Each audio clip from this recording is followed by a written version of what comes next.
Come on, guys. Gawin yung gusto niyo. Manid na ako. Sige. Sige na. Umining ko na. Ito po ang kapit ko. Yung Joe. Yung Joe. Andiyan na. Andiyan siya na. Halika rito, Rose. Ellen Adar na binanatan muli si Derek Ramsey matapos magsalita at sinagot lahat ng mga binabato ni Ellen sa kanya.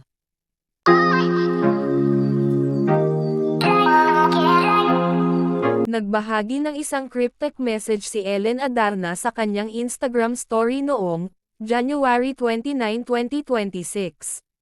Wala siyang binanggit na pangalan maliban sa mga salitang group chat na dati iniugnay sa estranged husband niyang si Derek Ramsey. Bungad ni Ellen, natatawa ang group chat. Saka siya nagkomento na sana raw ay mabuting tao sa totoong buhay ang hindi niya pinangalanang personalidad. Kapag may camera raw kasi ay parang nakapakabuti raw nito. Buong post ni Ellen, published as is, sana talaga ganyan siya sa totoong buhay. Sana talaga, kasi, ang buti-buting tao sa camera, wish namin, sana ganyan ka talaga, yun lang yung wish namin sana maging ganyan ka talaga kung ano ka sa camera. Promise. Ang cryptic post ni Ellen ay halos kasunod lamang ng interview ni Derek sa showbiz reporter na si Morley Alinio noong January 28.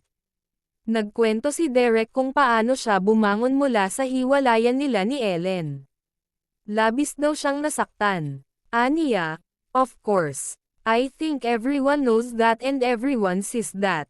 That's why nagpapasalamat talaga ako na nakapunta kaming UK, kasama ko pa yung anak ko. Kasama ko mommy, daddy ko, kapatid ko, mga anak niya. Talagang nasaktan ako. Sobra. Nakasama ni Derek ang anak na si Liana noong nakaraang Pasko.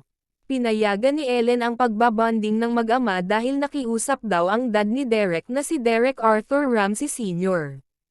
At malaki ang pasasalamat nga ni Derek Ramsey sa kanyang pamilya at mga kaibigan, na naging support system niya umano nang bumagsak siya sa hiwalayan nila ni Ellen, at syempre hindi mawawala dyan ang isang kaibigan ni Derek na invited din sa naturang interview, kung saan, ay pinakilala ni Derek na matalik niyang kaibigan, na always talaga daw naka-beside sa kanya pagkailangan niya, at ang naturang babae nga ay naintriga ito nang makitang kasama ni Derek ang naturang babae na kaibigan sa ibang bansa, at may kumalat nga na mga larawan ng dalawa, na masaya ito habang naglalakad ng sila lang dalawa, pero sa naging panayam nga kay Derek ay sinabi niya na hindi siya ang sinabi ni Ellen na kanyang side chick, dahil may asawa daw ito at may anak, sadyang nagkataon lang daw nang maintriga ito dahil sa kumalat na larawan. Pero kung pagbasihan ang sinabi ni Ellen nang ipakita nito ang mga screenshot ng isa sa mga side chick ni Derek, ay ang naturang babae ay kaibigan nito at may asawa din.